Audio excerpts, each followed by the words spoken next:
God has intervened here a little bit and made something pretty crazy happen, which is I am going to do a plate and ponder empty nesting without my wife, Jennifer, because she's actually in Paris right now.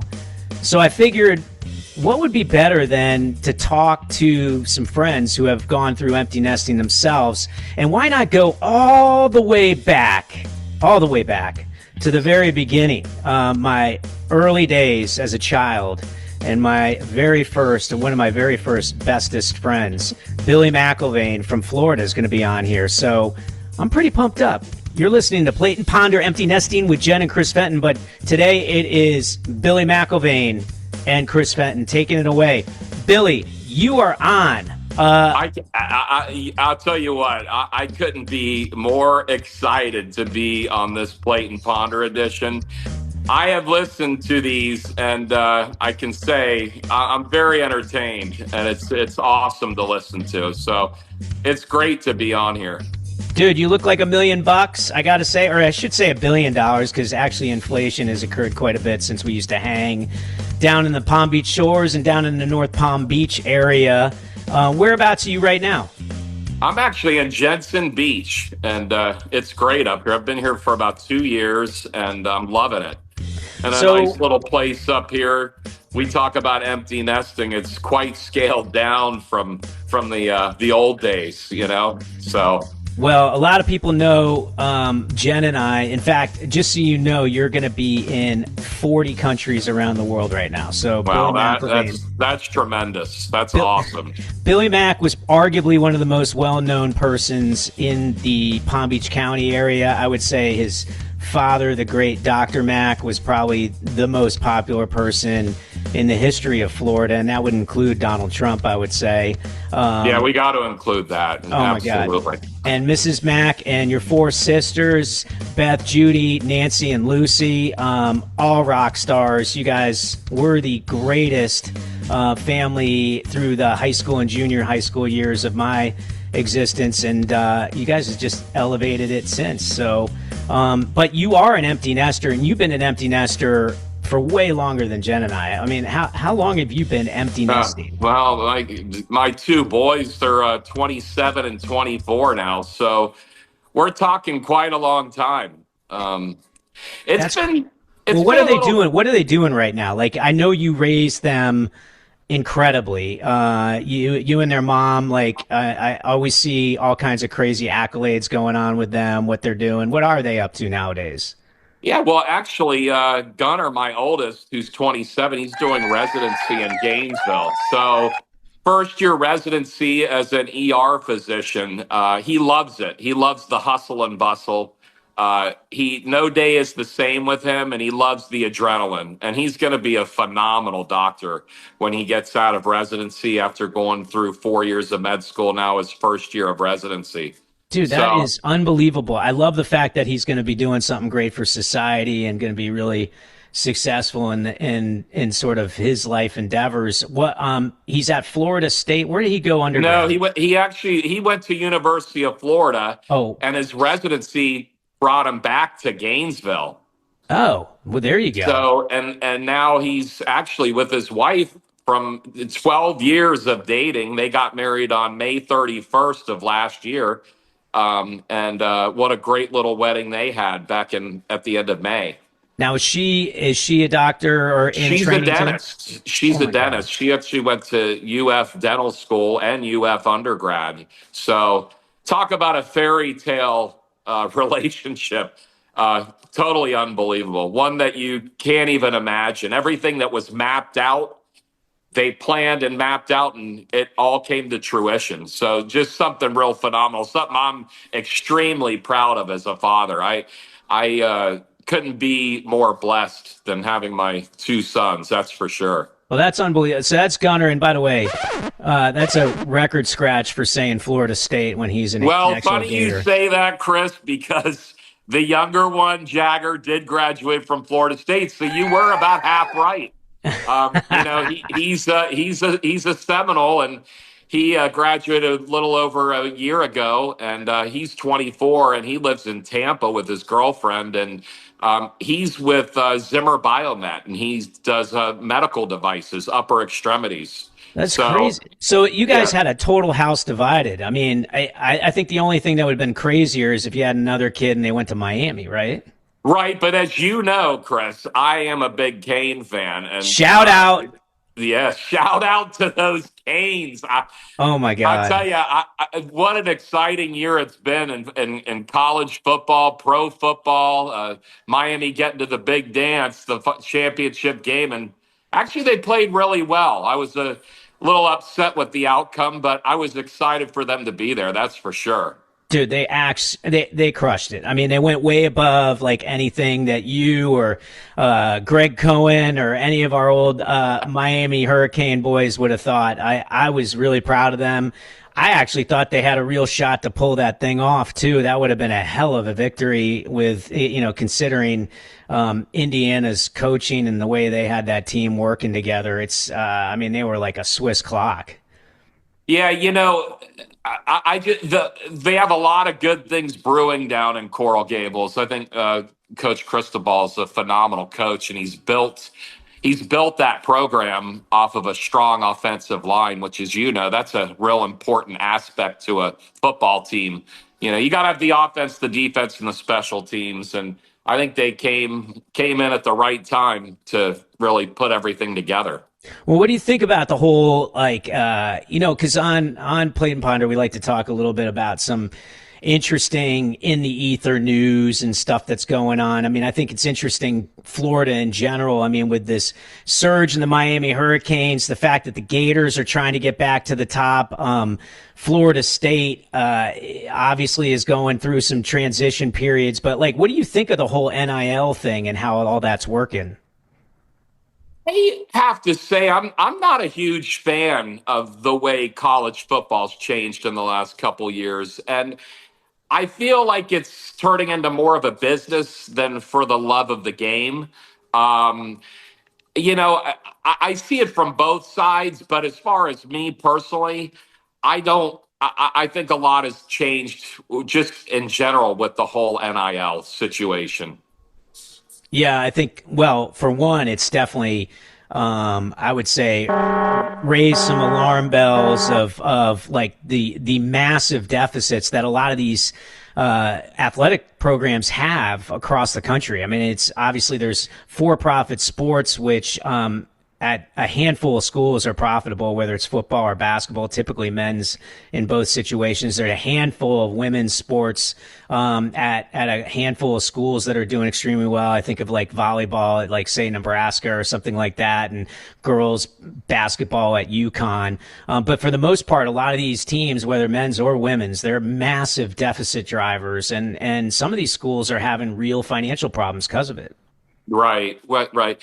I heard instances where seniors or juniors in college they're making more money than the NFL rookies. And what incentive would that be? Why not just stay where you're at? You're making some money and enjoying life, and you're at the college level. And I guess if that was me, I probably wouldn't complain. But at the end of the day, from a standpoint of NIL, and then you can go off to the 12 team college bracket, there's always issues with teams being in it and not being in it. Someone's always going to get not in when they should be in, kind of like what Notre Dame felt this year, So are you still so going to a lot of the Canes games? I mean, I remember at I one haven't time been in a no, I have not been in a while. you used to And have that crazy barbecue trailer thing that you would hitch up to your truck. Like that Yeah. thing was crazy. Yeah, it had the U on it. It was pretty nice. But when my dad was alive, as you know, we used to always go to the games and used to park in downtown Miami. What a beautiful stadium! But you used to park and get blocked in for the whole game. And when my dad would go down there, I said, "Are we sure we want to get blocked in?" He'd pay $20, $30 to park, and he said, "Don't worry about it. We'll be the last ones to leave." But what great times we had, Oh my with him. god. And I went to Florida Southern College, and they didn't have a college football team. So, but I've adopted Miami from the early days, as you know. I've always been a Kane fan and always will be a Kane fan. Oh So my God, for sure. I mean, I think that was, I mean, we didn't have a lot of pro teams when we were growing up, right? There was no, I mean, our baseball team was essentially the Atlanta Braves because there was no baseball team down there. Definitely no hockey teams. You right, had Marino and the Miami Dolphins. You had the Canes and heck, you had like the Fort Lauderdale Strikers, the soccer team. yeah, You had a handful of like I remember the Atlanta Braves and the Montreal Expos both played at the same stadium down in West Palm Beach, right. which I don't even think that stadium exists anymore, right? No, I don't believe so. And you know how ironic the Miami Marlins are suited right there where the Hurricanes used to play in the Orange Bowl. And, you always wish the Orange Bowl was there. It was a whole different feel going to those games than it is where they currently play, obviously, where the Dolphins play. Well, you would pull up. I mean, if first of all, if you were with Dr. Mack, who was just a legend, a living legend, the greatest dentist on earth, he lived, his office was right at the foot of the Blue Heron Bridge, which if anybody's been down there, that used to go to the little town I lived in, Palm Beach Shores. And that bridge replaced an old podunk like drawbridge when I was a really little kid, and the bridge went up like 100 feet in the air. It was like a really steep incline, and every once in a while somebody would go up to the top of it and roll a bowling ball down the thing, and it would go right through like the window of your dad's Yeah, not office. not only bowling balls, but actually bikers through the windows. Oh, you had bikers that Actually, went. yeah, I mean, unbelievable what would happen down there. My dad would get a call usually at 2, 3 in the morning from the police saying that there's a biker that went through the window Oh of my his office. I mean, incredible. Oh my God, that I can't imagine like what would be a worse. I mean, first of all, going to the dentist office is tough enough. In fact, I think your dad gave me some ironclad like fillers back in my molars, and every time I go to the dentist, they're like, "Who put these in? These things are gonna last like 3 lifetimes." I'm like, "Oh, that was Dr. Mac." You go big or you go home, Chris. Oh, You know oh that my that's God. how it was. I mean, he was so well loved. It was an he's passed since 2004, so we're coming up on 22 years in Oh my October, and God. I don't feel like it was just yesterday. But the people that call him a second dad, it's endless, and it's an honor and a blessing. I mean, Well, that guy but gave me my the nickname that still exists today, yeah, the old Fentoni. Fentoni, the great The Fentoni, great right? Fentoni. Yeah, I Yeah. dropped the great because that sounds a little vain, but No, but you know what? You can be vain, Chris. Listen, if anybody knows you, I know you, and I know what kind of person you are, and you can say the great Fentoni. And I what can tell you, everybody that knows you, which is probably millions of people now, they would say the same thing. I well, that's mean, very kind. But yeah. you were like you were the the bestie I had with the dad who was like just took you under his arms and a mom that I don't know how she handled everybody because yeah she had 5 kids and then she seemed like she was a mom for every other kid that was in the 100 mile radius. Like, it was Yeah, unbelievable. yeah. So Well, a lot of sleepovers at the house, and oh and my God. sometimes my mom didn't know anybody was there until the next morning. And oh, Chris is here, or the great Fentoni slept over. Yeah, it was just a late night, but everything was so much fun. And that's going to be 3 years since she's passed. In August, she passed August of 23. So it's tough. It's losing both parents, but I did have a 19-year gap between the two, so I was fortunate enough to have my mom quite later than when my dad passed, so it wasn't like back to back. Yeah, So well, and I mean, you have incredible kids too, and a great friend network and all that kind of stuff, and you live in sort of paradise, and yeah, as hard as it is, I mean, Jen's mom passed a year ago Thanksgiving, and it always leaves a hole in your heart, especially with parents that were great like that, and I just remember like there was that summer where it was between when it was sophomore and junior years. I just decided to go paint houses out in the Everglades, and I show up. Like, first of all, I fell asleep driving down there, and I crashed my car because I pressed the gas, I guess, when I fell asleep trying to go the whole 27 hours straight, and I hydroplaned and Oh man, I think about life as a game of inches, man. I just somehow ended up in the shoulder okay, but with a busted up car. And I show up and your mom's like, "Oh, hey, wow, what are you doing down here?" I was like, "Oh, I'm staying with you for the next 3 months." She's like, "What?" She's like, "All right, laundry room's ready." Yeah.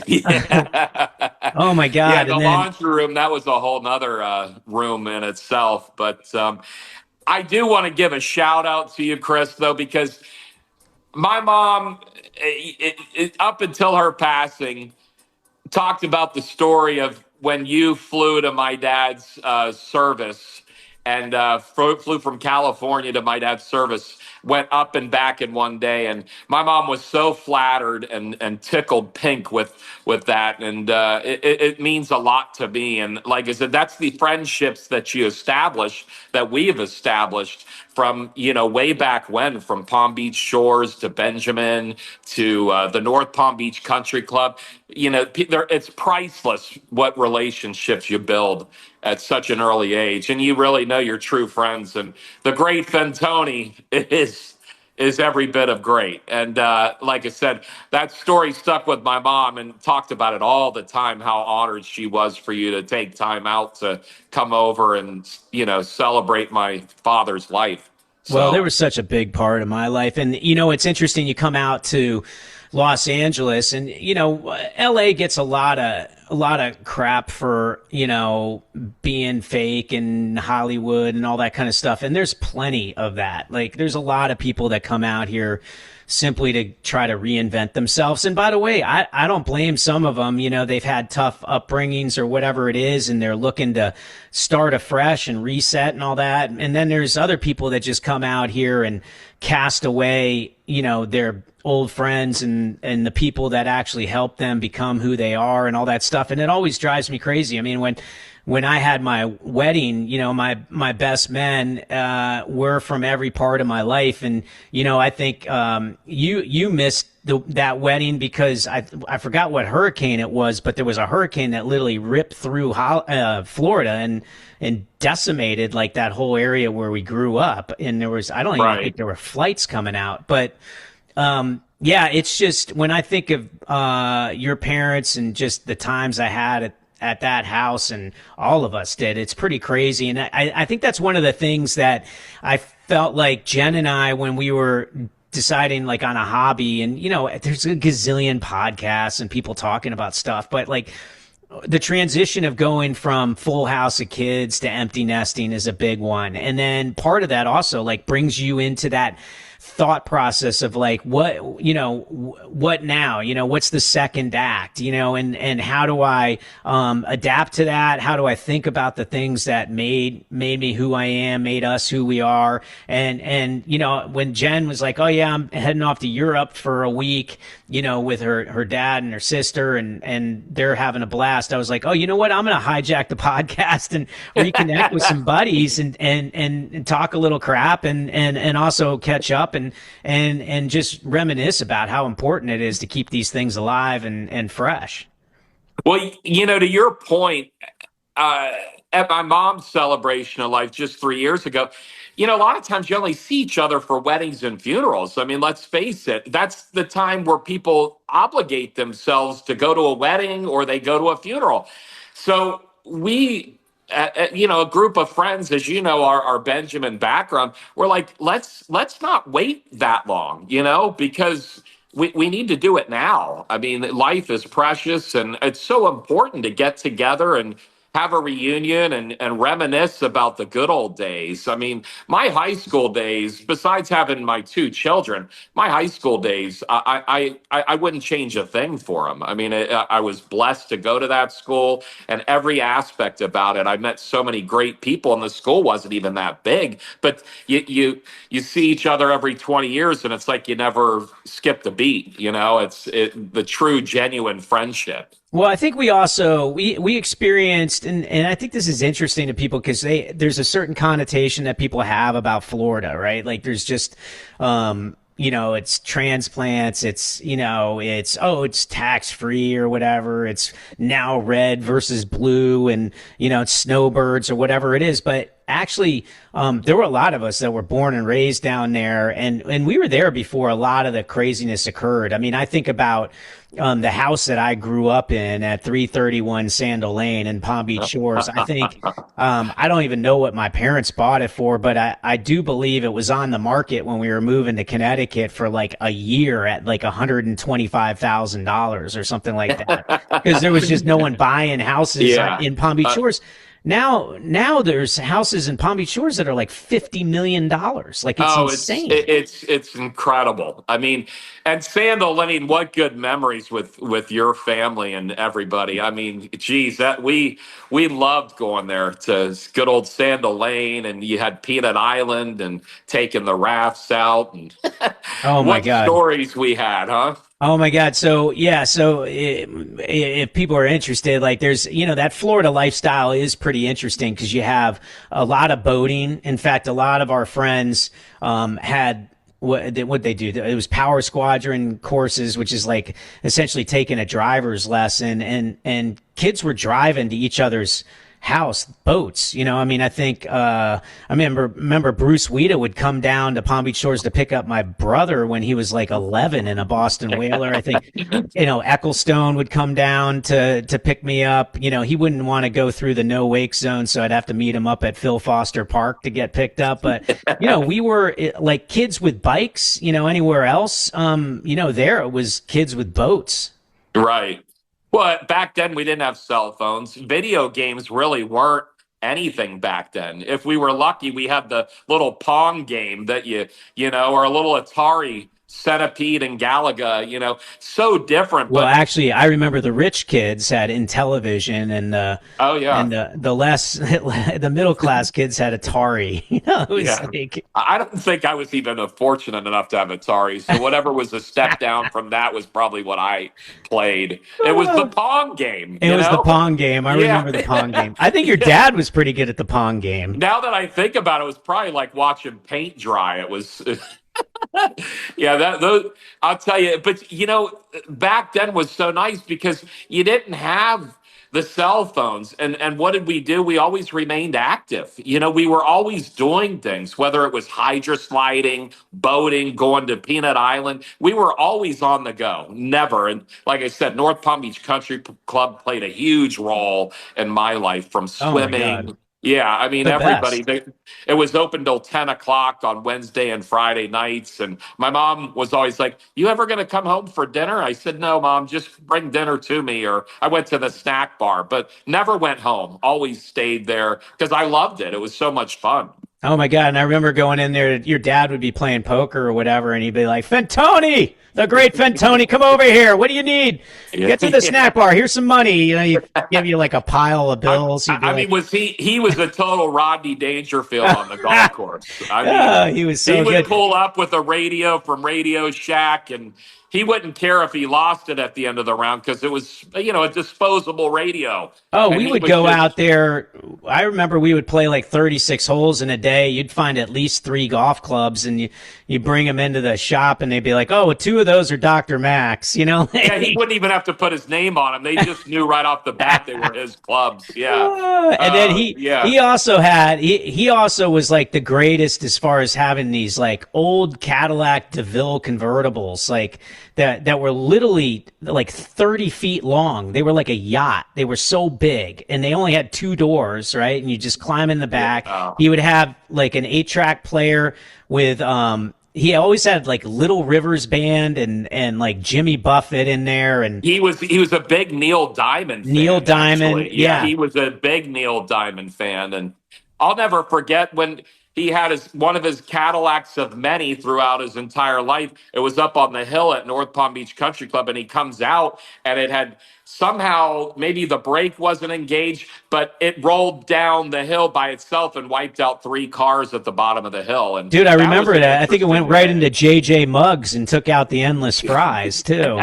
That was crazy. The seasoned fries. Oh, those fries, the endless root beers. Oh my God, so good. But by the way, that was the only hill in Florida too. I think he found. Yeah, well, my dad found it. He found it. But the other thing that was like The other thing I remember about one of his cars is that if anybody grew up in South Florida, like it's so different than anywhere else. When it rains, it pours. I think that's where that phrase came from, and it'll literally rain like 5 inches in an hour. And Dr. Mack was notorious for just never putting the top up on his convertible. Yeah.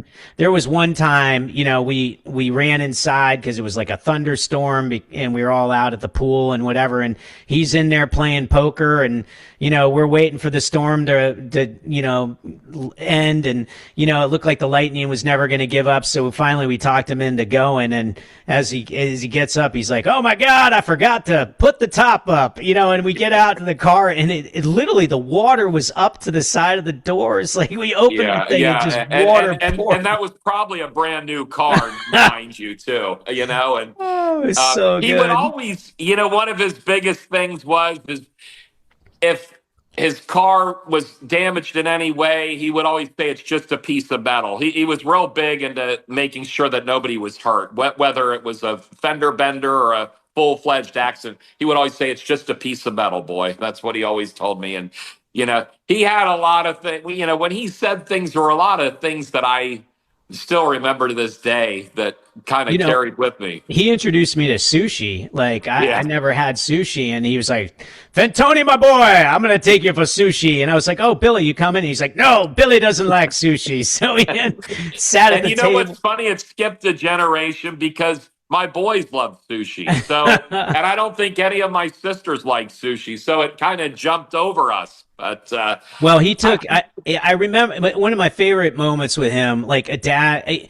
First of all, he had so many things going on, right? All the kids and like all the stuff. He was always announcing at the swim meets and had nicknames for everyone. And I would think probably Donald Trump was at some of those swim meets and picked up this idea of like giving a nickname to everybody, right? But he when that summer I was down there, I got these odd jobs from that construction job that John Ecclestone's dad got me out at Ibis Country Club. I remember I was like, God, they're going to charge $600,000 for these mansions out here. Who's going to live out here? And of course now they're probably 10 million bucks, but they were dragging gators out of the ponds and everything. But one of the construction foremen was like, "Yeah, I got a job for you. Can you go? You have your own pressure washer?" And I was like, "Oh yeah, I definitely do." Like not having one. He's like, "Yeah, well here's the address. Go there and you can make. They'll pay you like $1,000 or whatever." I was like, "Whoa, this is great." And I go to the pressure wash place to rent a pressure washer because I didn't have one. And by the way, they're huge. And I had this little teeny car, and I try to rent it, and the guy's like, "Well, you got to put a credit card down." I was like, "Oh, here you go." And I give the credit card, but I only had like a $250 limit on my credit card. Like, so the guy's like, "Dude, that won't go through." And I was like, "Oh man." And I remember calling your dad at the dentist office going, "Dr. Mack, I got a little bit of a problem. This is a big job for me, and I need you, Fantoni, my boy. If it's about a job and you making some money, I'll be there. Where do I need to go?" And he shows up in his Cadillac, and he puts his card down, so I have a deposit on this thing, and I go out to put it in my car. He's like, "Fantoni, I don't think that's going to get in your car." And I go, "I don't think so either." He's like, "Let's just put it in the convertible." So and then we drive up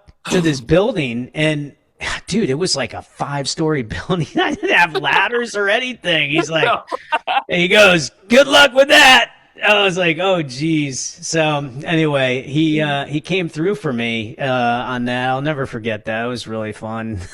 Oh my God, what the heck were we doing back then? The stories, you go on and on. They're just they're endless. They really are. And it's like when I told my boys after my mom had passed in August of 23. And we had the celebration of life at the North Palm Beach Country Club. Well, they've redone it since we were there, and I don't think they could believe the attendance at her celebration of life. It was just off the chain. I mean, parking across the street at Bears Furniture. There was more cars there than I've ever seen ever at that country club. I And would have been shocked if it wasn't anything like right. I that. mean, and she was known as the lemonade lady because my dad would announce the swim meets and she'd do the refreshments, and they were a great team back then, and everybody knew who they were and what they were about and what they represented. And it was just a cool time, and Well, the nobody crazy really part is too. understands unless you're in it. And but my boys and I was flattered because my oldest son, when she passed, he said, "Dad, do you think I can speak at her celebration of life?" I said, "Absolutely, you can speak." Well, he spoke a couple before me because there were about 4 or 5 people that spoke, and after his, I didn't even want to show up. I said, Wow. "Boy." Yeah, I mean, it was impressive, and it flattered me that he had asked me. And I said, "You don't even need to ask, but it's nice that you did." But did a great job, and but yeah, that was impressive. And actually, that was the last time I've been up there. So Dude, it's crazy. And then I also think about just I mean, you were, I don't know if do you have any, like records at Benjamin School or at, North Palm Country Club anymore, swimming wise? I feel like you no, had but them there you for know like, what's funny is they used to run when it was the North Palm Beach private school. Remember, yeah. they had the grade school swim meet. Yeah. Those ribbons. It, I it still it have a does couple. not exist anymore and hasn't for quite some time. But I had some relay records back then, and those were real old. I'm talking from the late '70s, and No, I but they was were kind of great. happy they didn't have the meet anymore because I could say no one's going Yeah. to break it. No, but they were crazy records because I remember the records even in junior high for swimming when I moved to Connecticut. Like you would say, oh yeah, these guys they swam X and I think it was like 200 freestyle or like I mean they were a shorter course right back then. It was like 200 freestyle relay, 200 medley relay. I think you were a butterfly guy, so Yeah, you I had like was big you had into butterfly butterfly. times that guys were doing in freestyle, right? Like you were ripping it. I So. loved it. I don't know, not a lot of people like that particular stroke and swing, but I always loved it for some reason. I just adopted it, and that was my favorite. Oh my God. It was really fun to watch all that stuff back then and just to see your dad like announcing those things was unbelievable. And then, they would have the diving competitions and I remember like I think it was like Eric Wells would like sneak in the middle of the divers and like do some crazy like triple Lindy in the middle of it. And Dr. Mack would be like, "That's not acceptable, Eric Wells. This is a professional meet or something like that." Oh my God. It's so good. So You know how good. many people that lived right behind the country club there? The houses were right there by the golf course. They used to say, "We never had to go to the swim meet because your dad's booming voice. We knew everything that was going on with the swim meet Oh, it was because so it just crazy. carried over. Even people on the golf course, they knew what was going on. But and he also announced a lot of Benjamin High School football games. Yeah. He So what would. is Benjamin High School like? For people that aren't familiar with North Palm Beach, like North Palm Beach was Lake Park. There was Singer Island, which was really Riviera Beach and Palm Beach shores. There was a very wealthy enclave called Lost Tree Village, which is still there, which is probably even crazier now. But there was a lot of middle class, upper middle class, and then there was like a very, I would say, wealthy class that were all a part of this school called the North Palm Beach Private School, mainly because there was definitely an issue with Florida school systems, at the younger ages, depending on where you lived. It was some of them weren't great. So there was this push to create a couple private schools in the area and Benjamin, which, at the lower grades, what was it? Preschool through sixth grade was North Palm Beach private. And then I think when we were actually at that elementary school, the upper school only went to like eighth grade, then ninth grade, then 10th grade. I think by the time we were in sixth grade, maybe it went all the way through, and then it went on forever after that. And it was like Jack Nicklaus's kids and a lot of others that were sort of part of the class that was like donating to help build this thing. But today it's like a mecca of athletic prowess. Like I say, even in Yeah. the lacrosse world, it's got amazing kids, which is really unusual because that's a very Northeast dominated sport. Football has always been really strong. I saw, did Tiger Woods' kid go to Benjamin? Was he involved? He's still there playing golf, and he actually just announced that he was going to Florida State for 2027. So That's for he's going to be Gunner. playing golf. He's going to be a Knoll. Yeah, Wow. so very So interesting. But you look back, and yeah, a lot of professional athletes are there's some in the NFL right now that went through Benjamin, and Jordan Travis was a superstar at Florida State a few years back, and he went to Benjamin, and just a lot of good football players and a lot of good athletes, like you said, lacrosse has taken off at that school. I mean, they win state almost every single year. Well, and it was time. I mean, I think when we were there, even when I left, because I went there 10 years, but I left in ninth grade. I think there were like 45 kids a class. Now it's got to Yeah. be at least 100 or something, Yeah, right? I want to say probably they're closer to about 120. But yeah, I think I graduated with 46 kids, 33 46 guys kids, and and there were, 13 girls. I think there were 7 Division I football players out of 46 kids. You know, Yeah. with Howard Ertz, who broke the all-time Florida record for tackles, right, in the season, I Yeah. think, and then Yeah. Chip Ponce and Paul Dean and Richie Sutter and Yeah, Richie Sutter walked on at Florida State, and I think his heart was really to go swim, but he went to Florida State and walked on and played for 4 or 5 years in Tallahassee. And of course, you had Chip Ponce and Paul Dean at Harvard playing football at Harvard. So yeah, a lot. And I want to say Howard went to he went to Lehigh. Lehigh. Yeah, He took yeah, Lehigh over, I think it was Miami, and like he had a bunch of big offers, I think, and he just decided to go to Lehigh, and then and now he's serving the military as a civilian because he's a professor at the Naval Academy. Richie has been in the military. In fact, I was at the Pentagon with him 2 summers ago because I was speaking right. there, and he gave me an extra tour of everything, which was really cool. He's been kicking butt. I mean, Chip is, dominating the world, having done a little bit of everything. And Dean's an attorney kicking butt in DC. And yeah, everybody's, it's just an incredible class. And we've all stayed close together. I think even some of these younger class, the younger, underclassmen are friends with some of us. And yeah, it's been a really fun ride, to say the least. Yes, that's a definite understatement. I mean, everything about my upbringing has been nothing short of phenomenal. From my parents to my siblings to now my kids, and my ex-wife, which I had my kids with, we co-parent very well, and I think that's very important. And coming from a family with my kids where the mom and dad are separated and not together, which is unfortunately it's a frequent thing, but I think it's important to find co-parenting together and make it as easy as you can for the upbringing of your children. For So sure.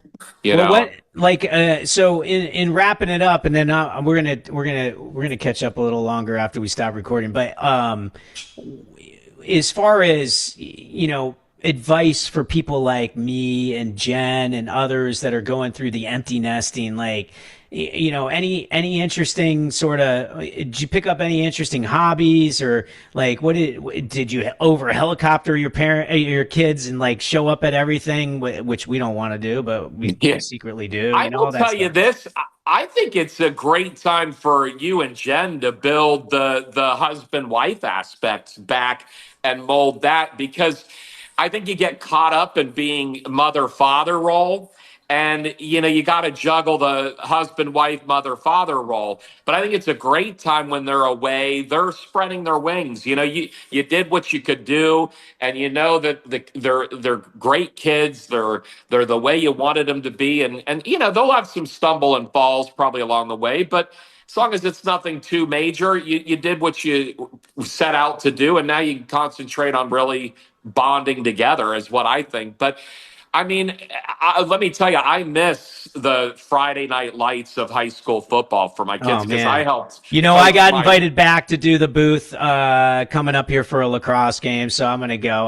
I'll be like the guy that goes to Chuck E. Cheese without a kid, but I gotta go do the booth. You know what? Your dad used to do that too, I think, after you were out of school. So you know what? Why not? Follow that. But I really do miss their high school days. I lived for going to their Friday night football games, and I do miss it. And I would say when they still are at home, you take advantage of every minute, second that you have with them, because it does go fast, as you know. But I think building on the husband wife is probably the most key thing when you're an empty nester, because you have time to really be like, this is kind of nice. Now we got time together without the kids, and that's really what it's all about. And then soon your kids will have kids, and they'll get married and have kids, and then you're on a whole different stage of life. And that's what it's all about at the end of the day. Dude, I love it. I think that's the ultimate way to finish this thing up. And then you got to stay on after we stop recording, because I got to catch up a little bit more. But dude, the great Billy McIlvaine in the house. I mean, how cool. Follow up with the great Fantoni, because we're gonna put the greatness back in the Fantoni name. I love it. Well, thank you, everybody, for listening to Plate and Ponder, Empty Nesting with Jen and Chris Fenton and Billy McIlvaine.